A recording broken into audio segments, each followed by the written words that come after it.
Eu vou mandar para vocês agora o link do YouTube, para quem quiser disparar pelo Zap, para acompanhar. Perfeito. Ótimo, ótimo. Certo? Vou mandar agora aqui para vocês já o link específico do canal para disparar pelo Zap. Já estamos lá.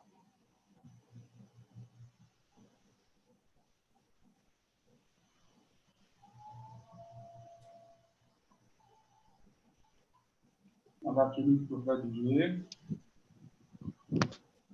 Já está no Zap do Fred. Holanda. Opa. Já está.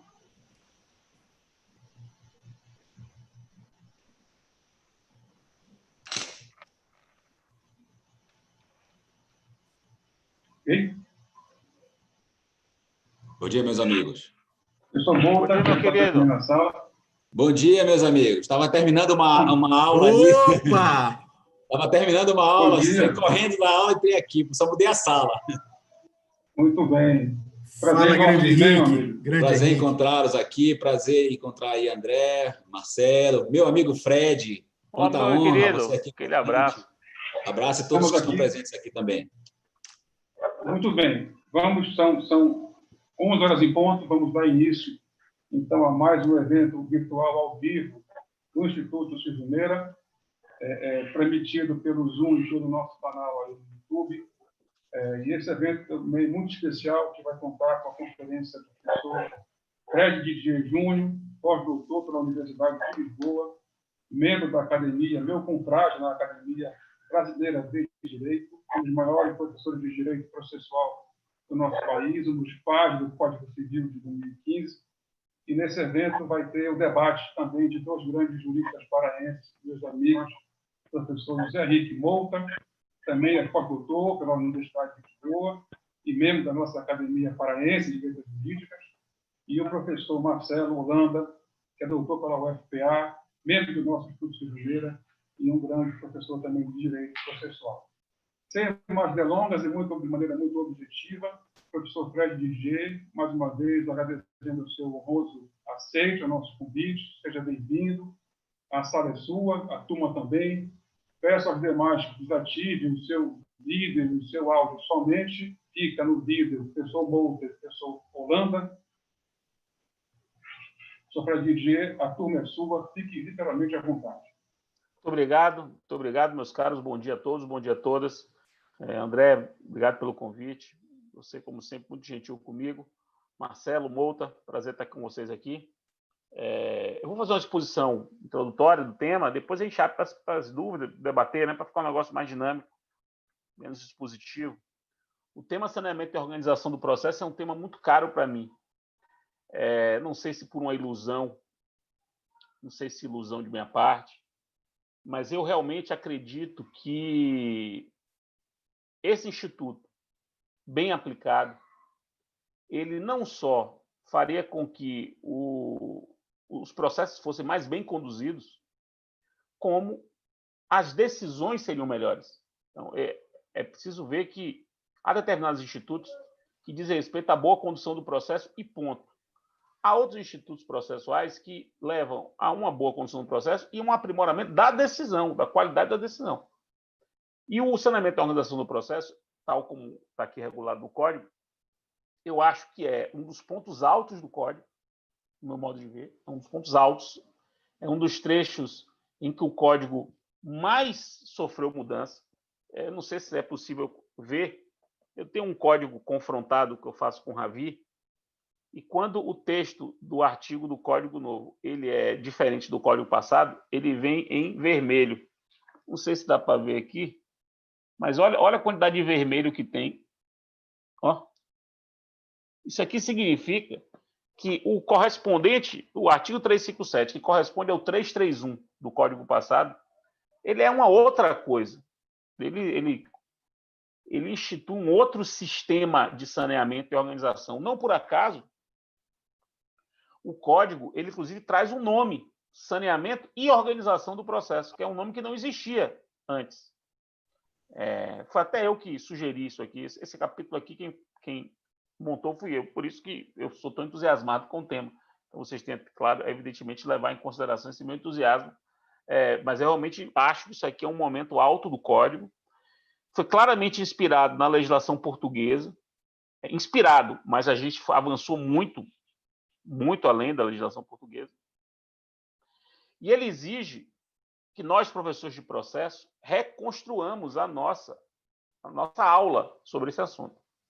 A começar que agora o saneamento do processo e a organização do processo, quer dizer, esse ato, essa decisão de saneamento e organização, ela deixa de ser vista pelo Código como uma atribuição exclusiva do juiz, como era no Código passado. O Código passado colocava o saneamento e a organização como uma tarefa do juiz, dentro da distribuição de tarefas que partes de juiz têm que fazer, exercer no processo. O Código passado colocava o saneamento e a organização como algo que caberia ao juiz fazer. E essa é a linha do 357, o novo caput. Só que o 357 caput, que cuida do saneamento da organização no padrão anterior, feito pelo juiz, é apenas um dos dispositivos do artigo 357. Porque o 357 deixa claro que agora o saneamento pode ter mais duas outras variações.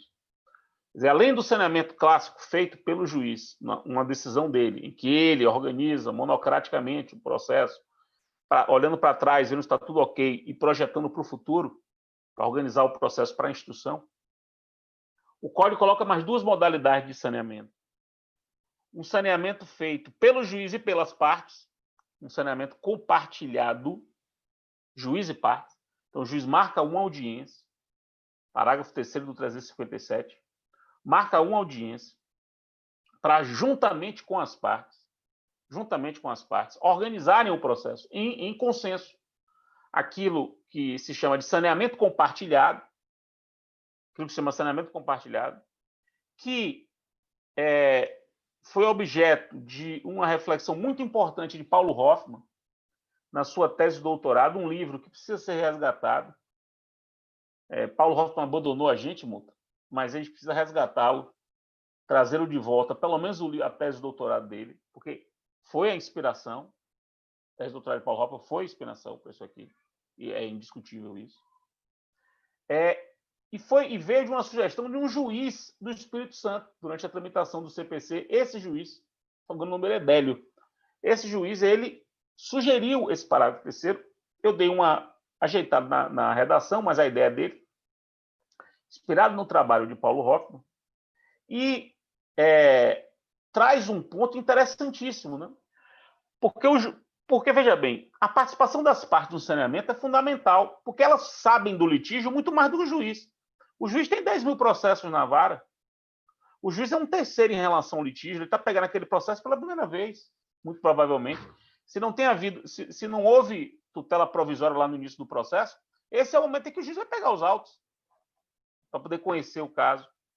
Então, se o juiz pega os autos, percebe que o caso é um caso que é mais complexo, que exige uma compreensão de detalhes, de nuances, ele traz as partes, porque as partes conhecem o litígio, e com elas constrói a organização.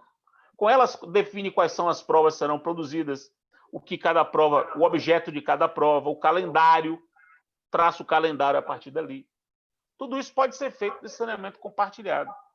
Na semana passada, hoje é segunda, né? Na sexta-feira, eu participei de um evento na Escola da Magistratura de Sergipe, Magistratura do Trabalho de Sergipe,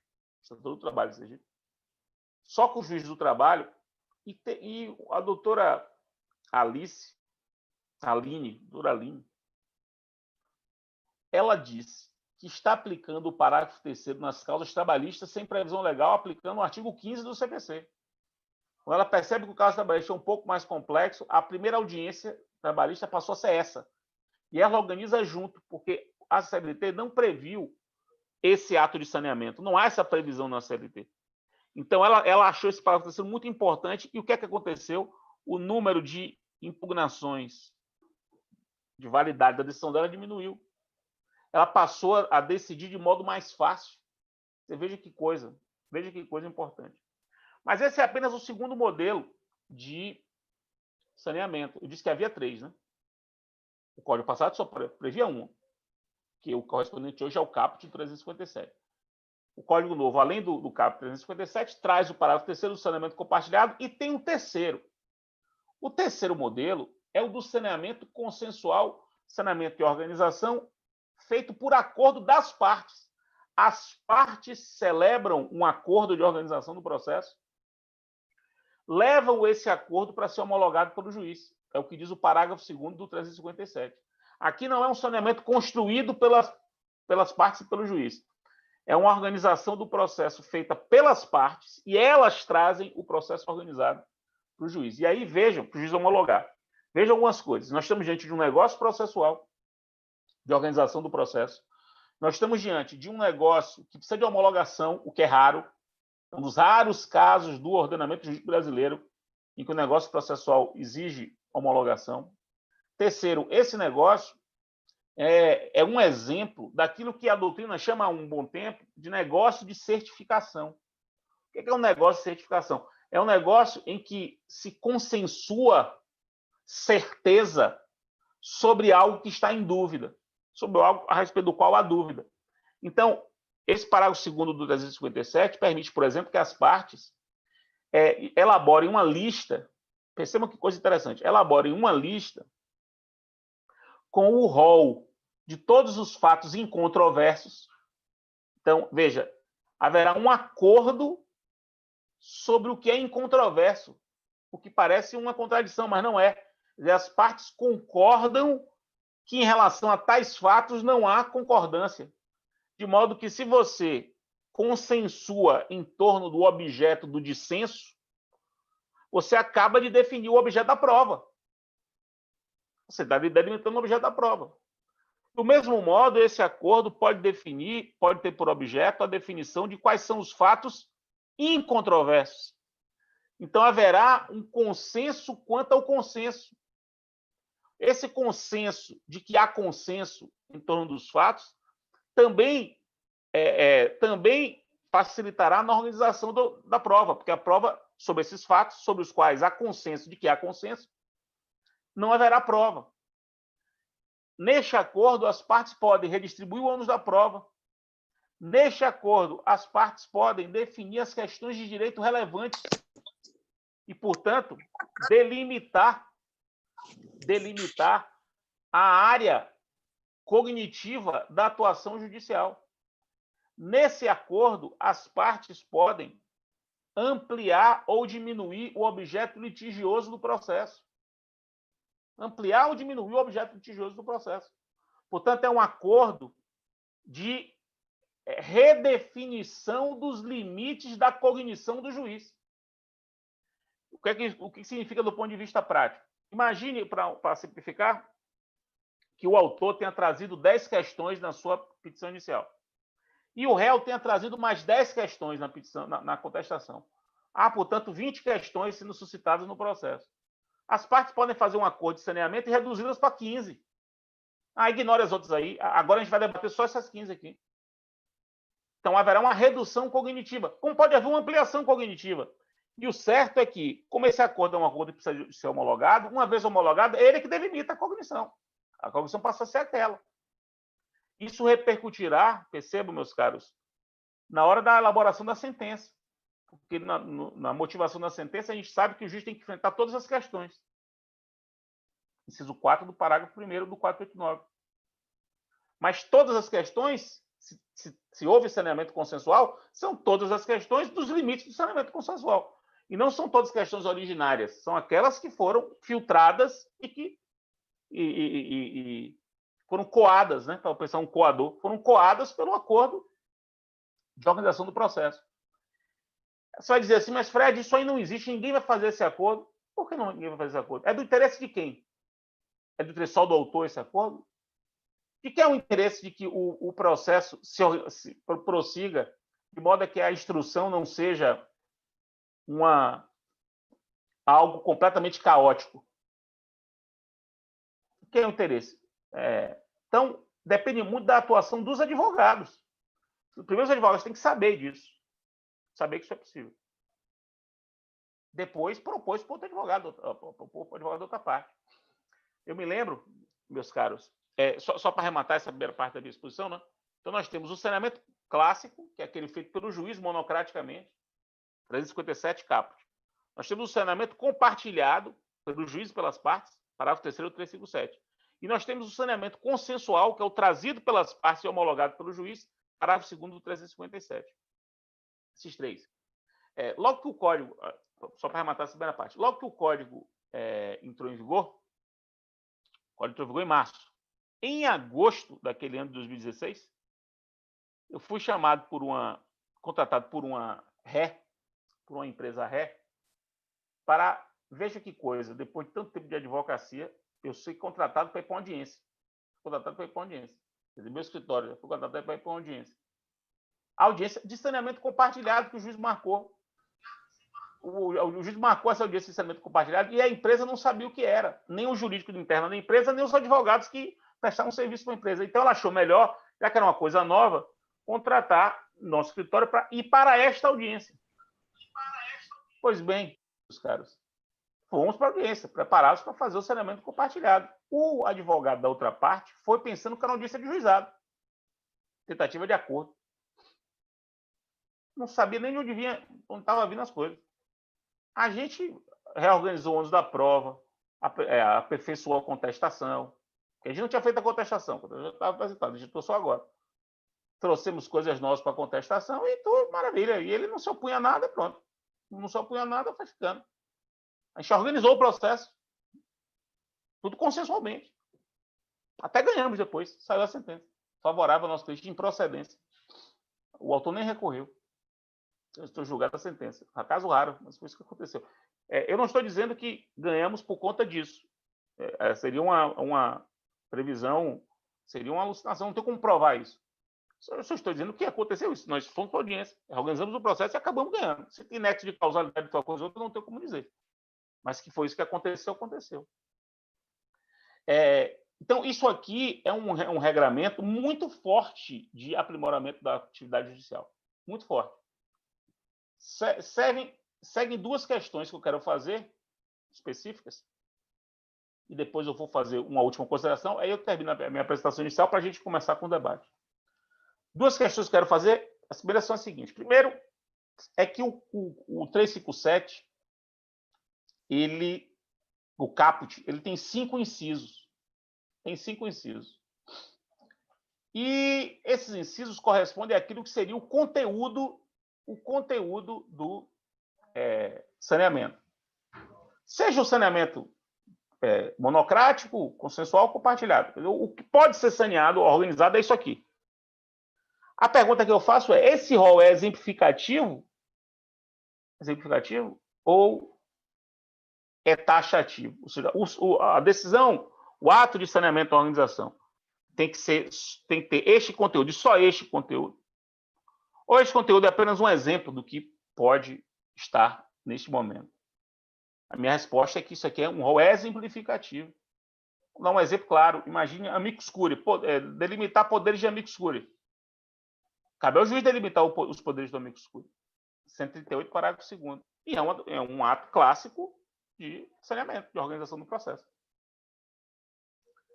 A segunda pergunta que eu faço é: o parágrafo 3º do 357, ele fala em se a causa apresentar complexidade em matéria de fato ou de direito. O que dá a entender é que o saneamento compartilhado, ele supõe complexidade, fática ou jurídica.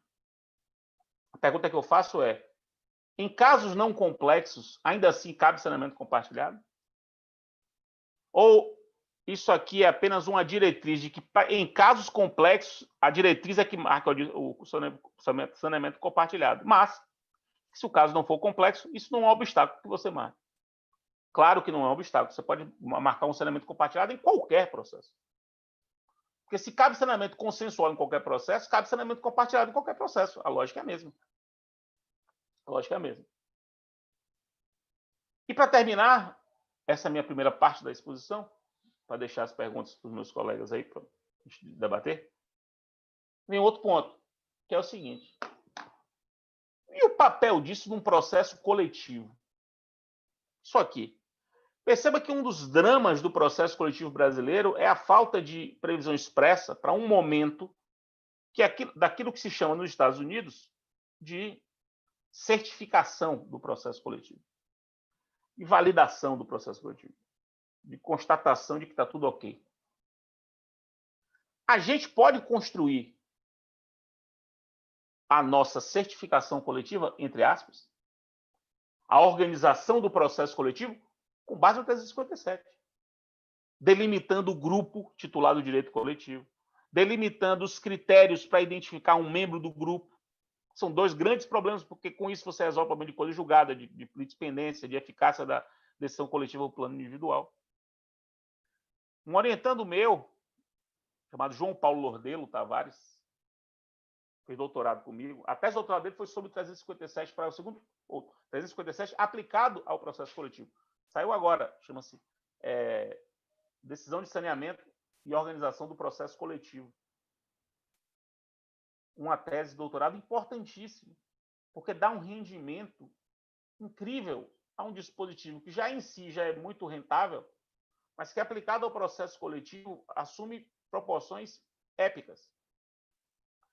Eu provoquei João Paulo a escrever sobre isso, a gente dialogou bastante, porque esse é um tema muito caro para mim, que eu defendo no meu livro de processo coletivo, mas ele levou as últimas consequências, assim, as minhas ideias, ele transformou a outra coisa, a ponto de eu ter sugerido, eu minutei um texto, o CNJ está para produzir uma recomendação em tema de processo coletivo, com a consolidação de boas práticas de processo coletivo para recomendá-las aos juízes. E um dos itens da recomendação é exatamente o uso do 357 com um conteúdo específico de processo coletivo, exatamente porque esse conteúdo aqui não é exaustivo. E veja que isso vale também para o IRDR, na verdade, para o julgamento de casos repetitivos. A decisão do relator lá no julgamento de casos repetitivos é muito importante, porque cabe a ele organizar, definir claramente qual é a tese, definir as regras de participação de terceiros, definir os critérios para identificar os processos que vão ser suspensos ou não, definir as regras sobre se haverá suspensão parcial ou não, se houver acumulação de pedidos. Isso tudo pode ser feito, na verdade, tem que ser feito na decisão de organização do IRDR ou dos recursos extraordinários repetitivos, a partir do artigo 357. Eu defendi essa tese num artigo que publiquei com Sofia Temer em 2016, que é exatamente decisão de organização e saneamento do julgamento de casos repetitivos. Logo que o código começou a entrar em vigor, publiquei esse artigo na Repro, e a ideia era pegar o 357 e de levá-lo também lá para cima, para o julgamento de casos repetitivos, porque a gente sabe que uma boa decisão de organização do IRDR resolverá uma série de problemas, sobretudo em relação ao precedente que viesse formar. Então, eram essas considerações iniciais, meus caros. Muito obrigado pelo tempo. Vamos agora esperar o massacre que está vindo por aí. Aquele abraço. Obrigado, professor Fred Júnior, pela sua exposição.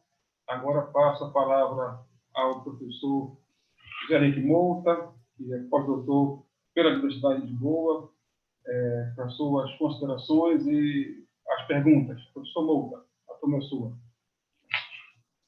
Obrigado, André, meu caro André.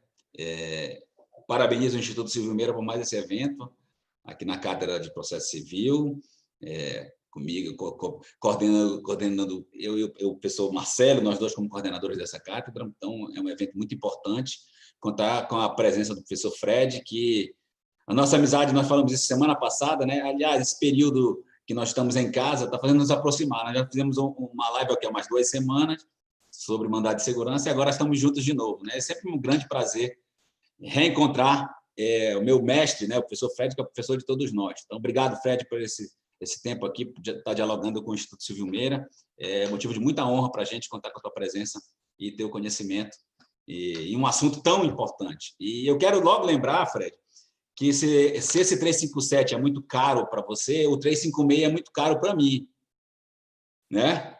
Que é o fracionamento decisional, né? O fracionamento do objeto litigioso. Mas eu começo a minha observação, eu queria fazer 3 grandes comentários, eu comentei, na verdade, aqui, esse introdutório, e depois 3 grandes comentários que eu queria ouvir o Fred, mas o meu minha primeira observação, não é nenhuma pergunta, é que, infelizmente, Fred, a gente vê os institutos proativos em relação à produção jurisdicional, produção judicial, desmembramento do objeto litigioso, e aqui organização de uma boa fase instrutória, uma fase instrutória de qualidade. A gente dá a ver que, infelizmente, muitos juízes não fazem isso.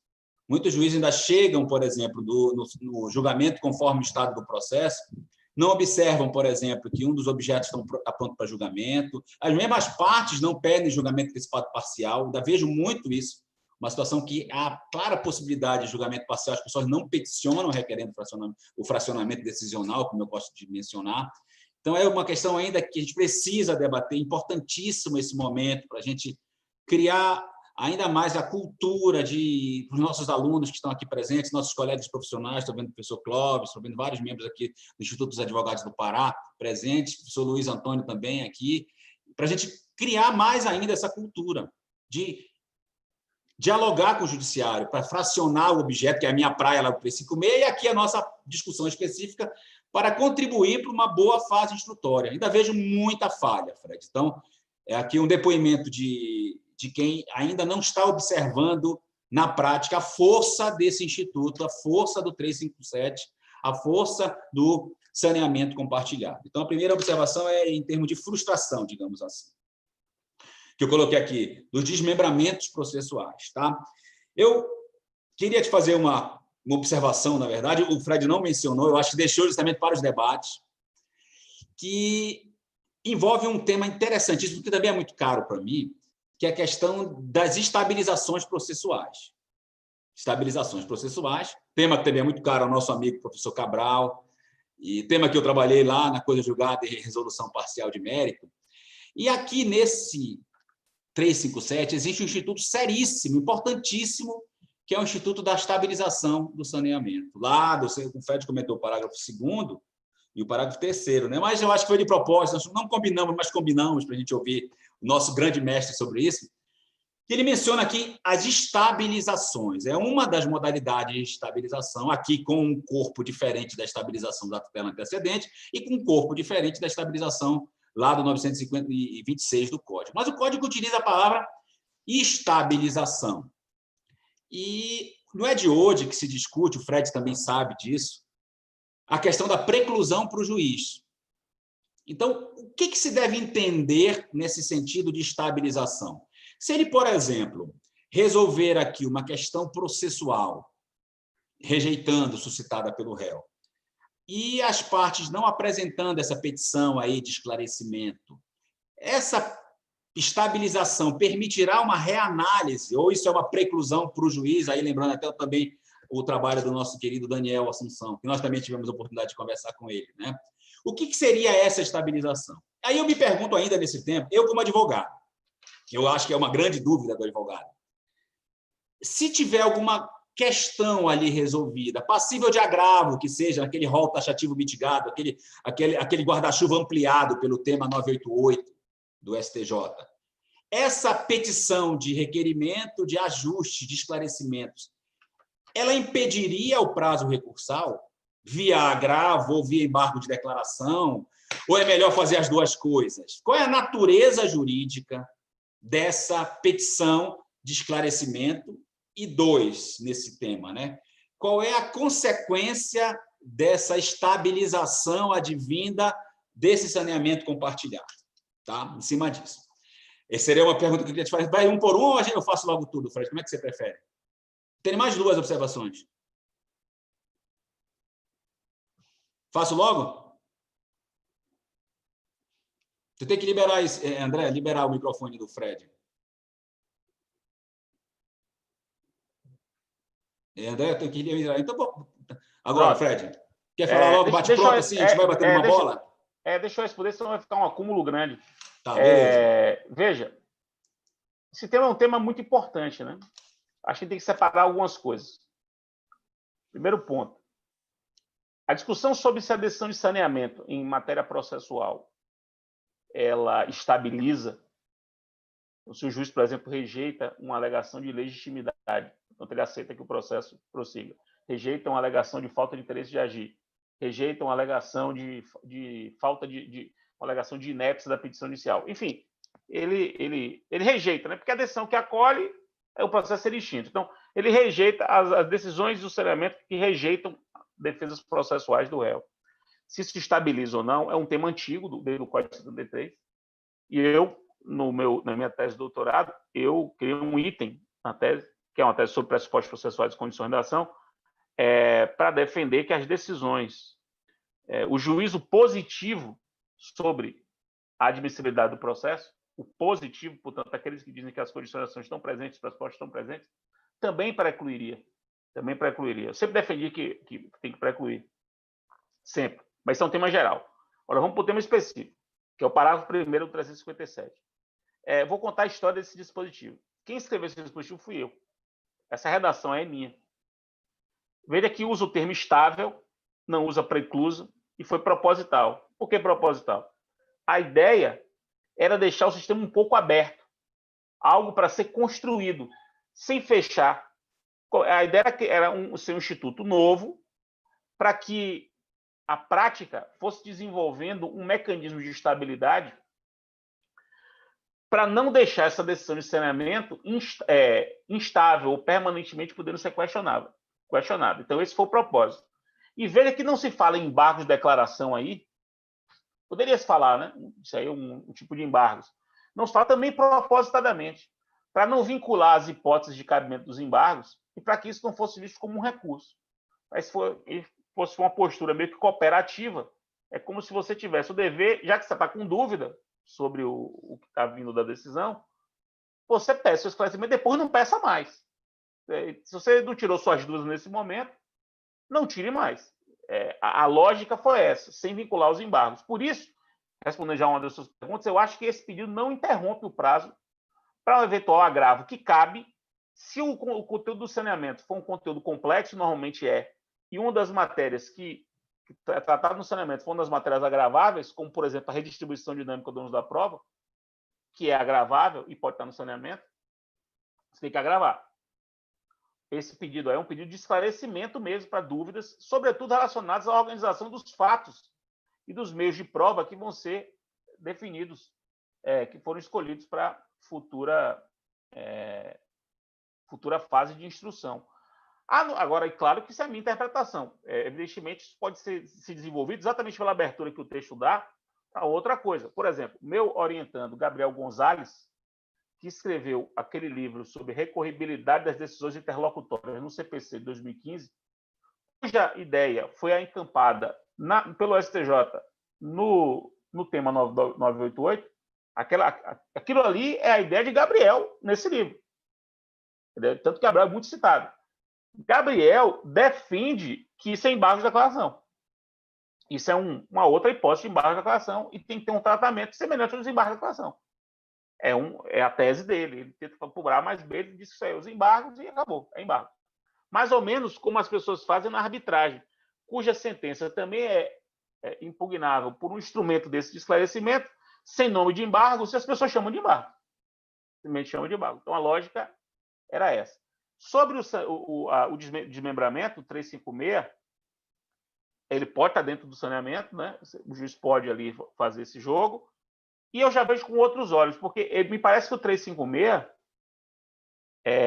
ele tem servido para outras coisas. Veja que ele é a base para o STJ ter dito que a suspensão do IRDR pode ser parcial, você pode suspender e continuar, porque vai abrindo o sistema, né? Ele é uma previsão que vai permitindo que se compreenda o sistema como um sistema apto a esse tipo de coisa. E ele decisão que rejeita a prescrição, decadência, exatamente. Exatamente. Aí, mais um exemplo. Já teve até precedente do STJ sobre o assunto. Sim. Veja os processos estruturais. Toda a teoria dos processos estruturais no Brasil se desenvolve precisando do 356. Se não tiver o 356, a teoria dos processos estruturais no Brasil não se desenvolve.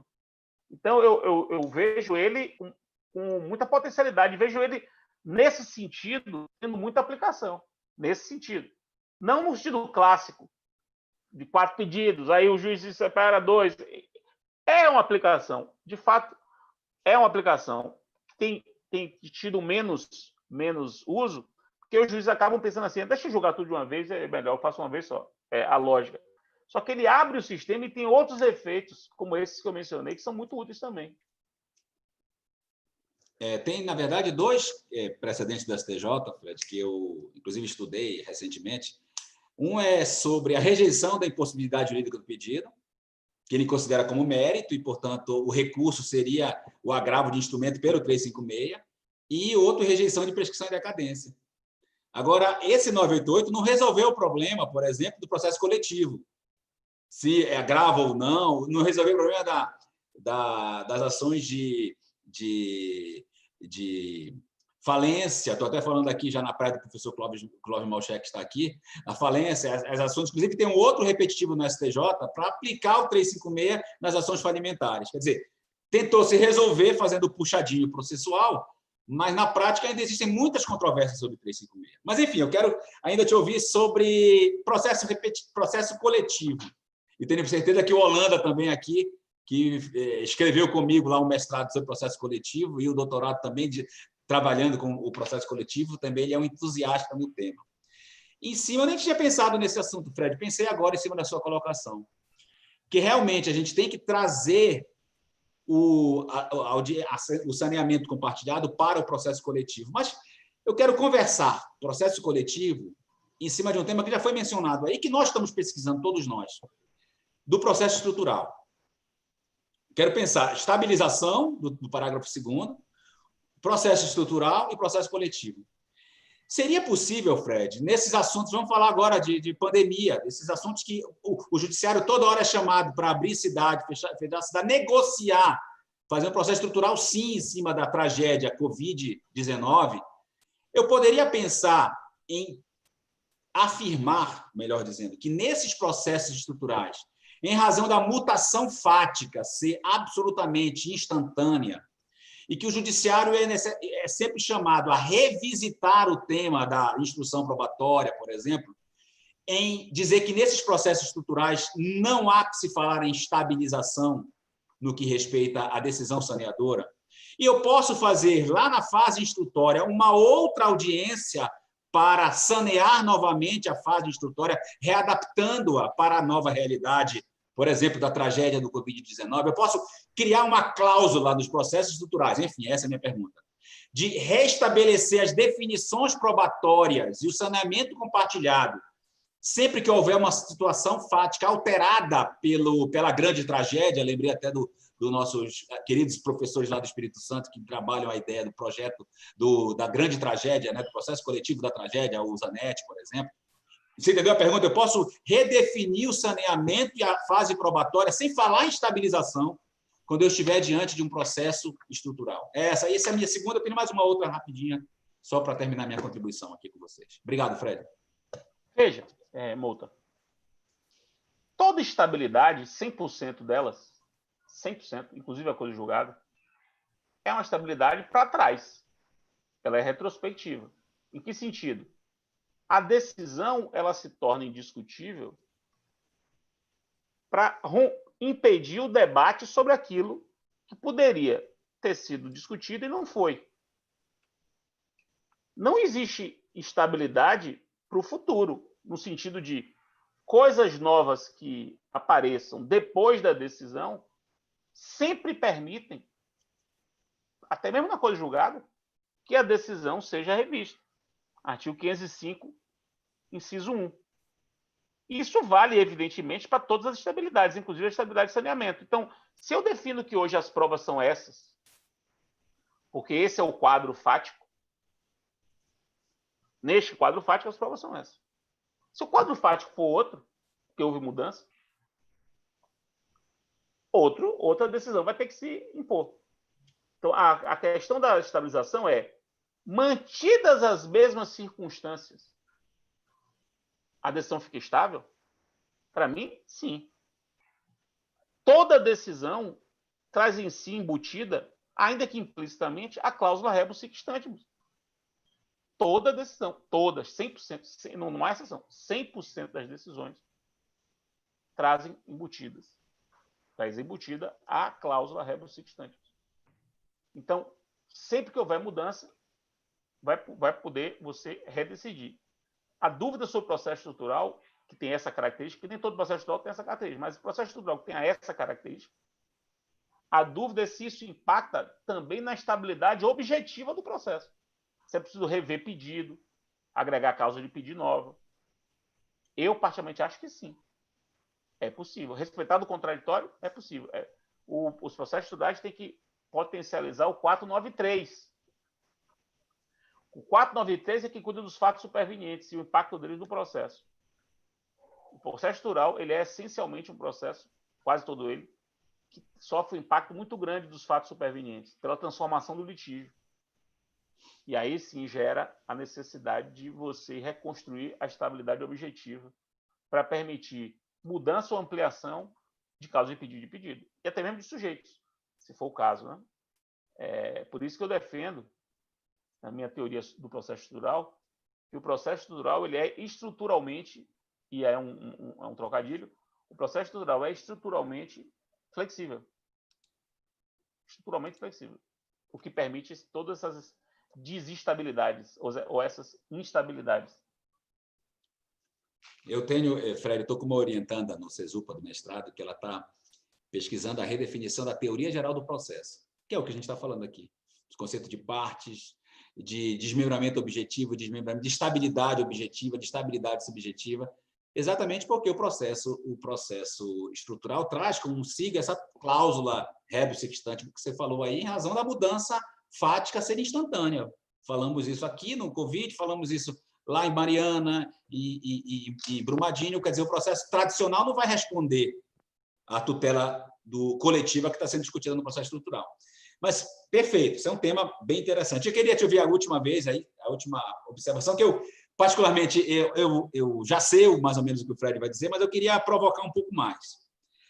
A força do parágrafo segundo, que a gente falou aqui, do saneamento trazido pelas partes, né? Eu também entendo, Fred, que ele é muito mais do que uma mera definição probatória. Eu entendo que ali é a redefinição dos limites objetivos também do conflito, que as partes podem levar ao juiz, o negócio processual aberto do 190, redefinindo muitos critérios do ponto de vista de matéria objetiva e do ponto de vista de matéria probatória também. Mas essa é mais simples, porque é um assunto sim ou não, e a gente sabe que esse assunto é polêmico. A questão é a seguinte, Fred, que você já ouviu também em vários momentos que a gente participou em vários eventos. Até pelo fato de que o juiz também é sujeito da prova, ele pode buscar a prova, esse desmembramento, essa apresentação para a homologação dos elementos probatórios, dos fatos incontroversos, dos fatos controversos, até que ponto isso pode, você já ouviu essa pergunta várias vezes, mas vamos lá, pode impedir o poder probatório do juiz, ou, como todo mundo faz, o juiz pode não homologar alguma disposição probatória sob o argumento de que ele também é o elemento de busca da prova, e aquela prova que foi deliberada pelas partes de não produzir irá contra o poder do próprio juiz em buscar a prova. Minha última participação, meu querido Fred, muito obrigado por essa manhã, e a gente continua por aqui. Isso, Mouto, você sabe, é muito sensível, né? Muito sensível. Por isso que eu perguntei, porque é muito sensível. Sou totalmente favorável a negócios probatórios, inclusive negócios que digam respeito ao poder instrutório do juiz. Não há nenhum problema para isso. Há diversos exemplos de negócios probatórios que limitam o poder do juiz. Por exemplo, é o do 109 do Código Civil, que ninguém lê, simplesmente ninguém lê esse artigo, mas o 109 do Código Civil diz, com todas as letras, que é possível é possível negócio, segundo o qual um fato só se prova por escritura pública. E quando há um acordo, uma cláusula, segundo a qual algo só se prova por escritura pública, significa que aquele algo só se prova por escritura pública. Nada além da escritura pública. Quer dizer, as próprias partes deliberam que sem escritura pública aquele fato não se prova. Ao fazer isso, o juiz pode determinar uma perícia para provar o fato? Não. Não pode. Por quê? Porque as próprias partes deliberaram que um fato só se prova por escritura pública. E isso é um negócio probatório de restrição de poder instrutório do juiz. É uma regra de prova legal negocial. A prova legal não limita poder instrutório? Basicamente, em alguns casos. O negócio limita poder instrutório. O 190 abre essa possibilidade. Elas podem pactuar que não querem produzir prova. Claro que podem pactuar que não querem produzir prova. Basta quem não conseguiu provar, perde. Perde. Perde pelo ônus da prova. Enfim. Perfeito. Agora vamos passar a palavra para o nosso último debatedor, professor Marcelo Holanda, professor doutor da UFPA. Professor Marcelo Holanda, com a palavra. Está mudo. Obrigado, André. Eu gostaria de agradecer e ao Fred, ao Henrique, meus grandes amigos. E fazer pergunta depois do Henrique é brincadeira, né, Henrique? Já bombardeou o Fred aí com todos os aspectos polêmicos, né? Mas é muito interessante ouvir o Fred, e eu vou concordar efetivamente com a colocação dele na explicação inicial. Eu também concordo que essa organização do processo ela se dá em dupla direção, né? Sobre dois prismas. A primeira seria um prisma retrospectivo, né? Tendo como objeto exatamente eventuais óbices, óbices processuais que podem ser capazes de impedir a apreciação do mérito. E a segunda como o Fred colocou muito rapidamente, mas é prospectiva, tendo por objeto a delimitação do próprio tema probando, né? E eu concordo, aí vai definição da distribuição do ônus, a delimitação de questões de direito relevantes à decisão, enfim, isso tudo. E eu recebi aqui, depois que vocês falaram, debateram, Henrique e Fred, uma pergunta de um aluno da graduação, né? Um aluno, Henrique, daquelas turmas de graduação que a gente faz pegar fogo, ele postou uma dúvida aqui para mim do seguinte: professor, eu estou assistindo aqui pelo YouTube, pergunte para Henrique e para Fred o seguinte, diante do parágrafo 1º do artigo que vocês estão comentando, enfim, do artigo 357, existe alguma limitação à eficácia preclusiva da decisão de saneamento? Porque ele dá um exemplo aqui interessante. É claro que eu tenho a minha resposta, né? Mas eu queria ouvir o Fred.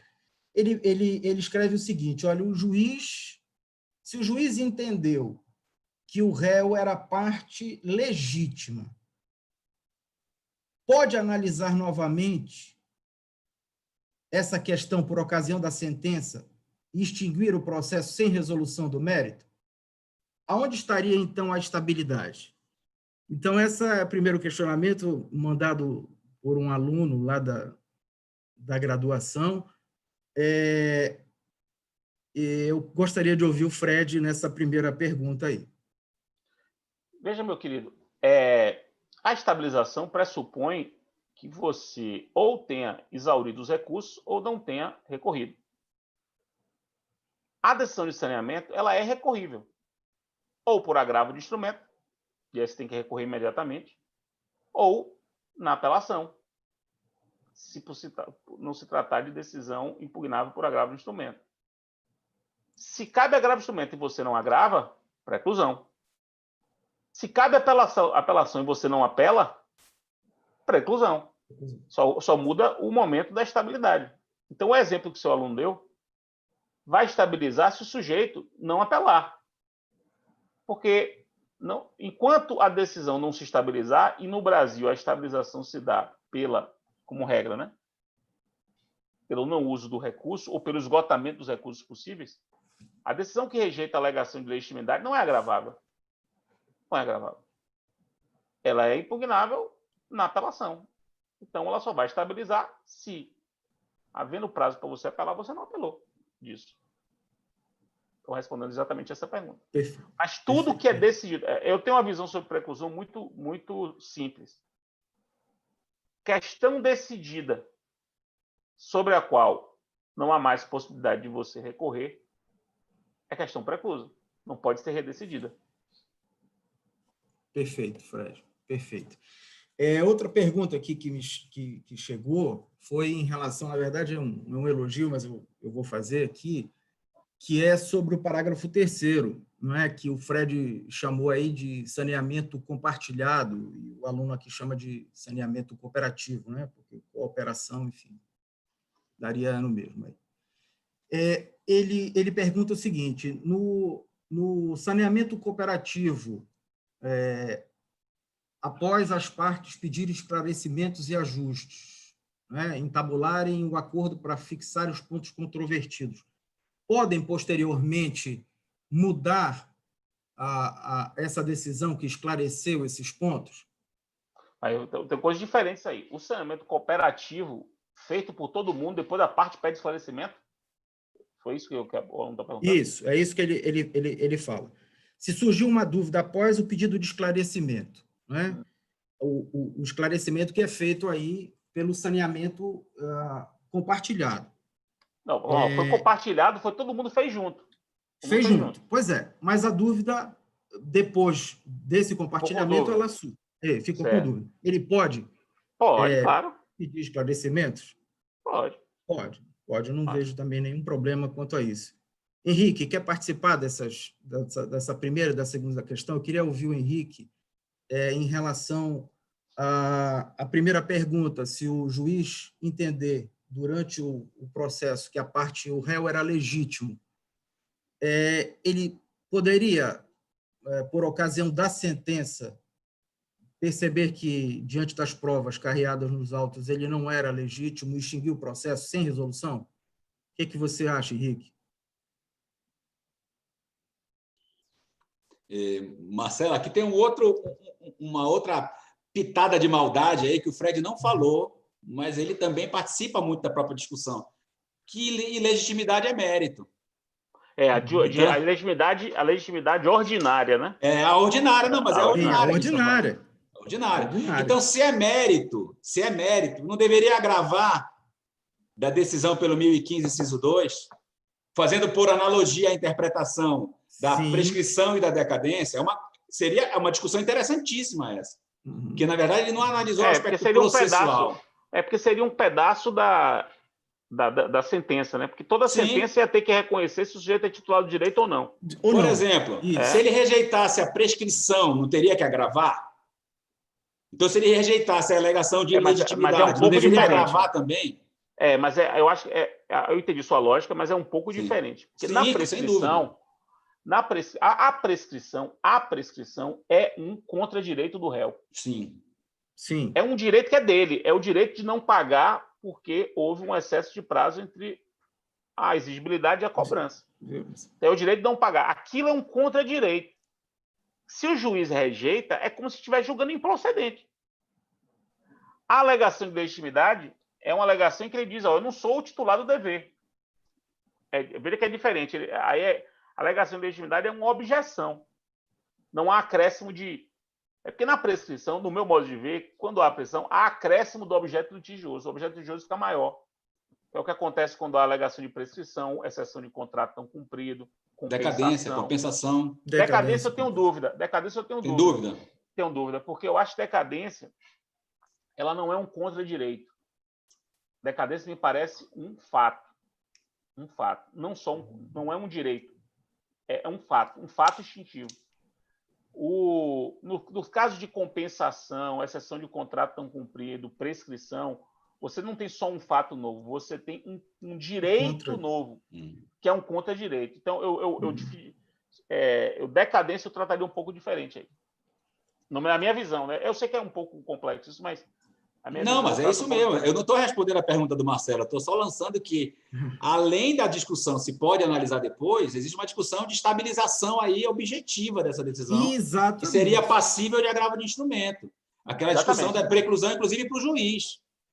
Mas aí na tese... Não rever essa decisão depois. Só que da tese do SCJ, como essa decisão não estaria no rol do 1015, se você não recorresse, não precluiria. Porque como não está no 1015, se você recorresse, tudo bem. Mas se você não recorrer, você não poderia ser punido por isso, porque tem que proteger, né? Tem uma cláusula de segurança jurídica de transição que a ministra colocou. E aí, mesmo se você entender que cabe agravo de instrumento, se o sujeito não se vale, ainda assim vai caber a apelação depois. Vai caber a apelação depois. Mas a gente está discutindo se o juiz pode rever depois. Pode rever depois. Ele declara aqui a legitimidade e lá no final ele julga. É estranho, ao julgar né? improcedente, ele está revendo a legitimidade de novo, se for o caso. Tá revendo. Então, é extremamente interessante essa pergunta. Porque a legitimidade ordinária é mérito. Então, se julgar improcedente lá, ele está revisitando a legitimidade. Exatamente. Então, essa estabilização aqui, ela não é absoluta. Não é absoluta, exatamente. Agora, se fosse pressuposto processual, ficaria mais interessante a pergunta. Ele rejeitando um pressuposto processual, uma matéria tipicamente processual alheia ao mérito, ele poderia lá na frente acolher o pressuposto depois da fase instrutória toda? Faz o menor sentido, né? Não faz o menor sentido. Não faz o menor. Por isso que a gente discute a questão da estabilização com preclusão para o próprio juiz. Exatamente.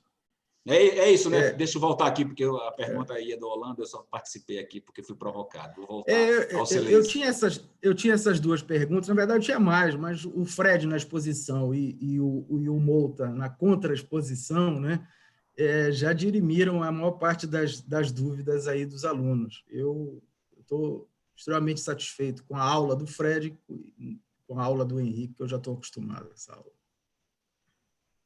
Muito bem, gente. André.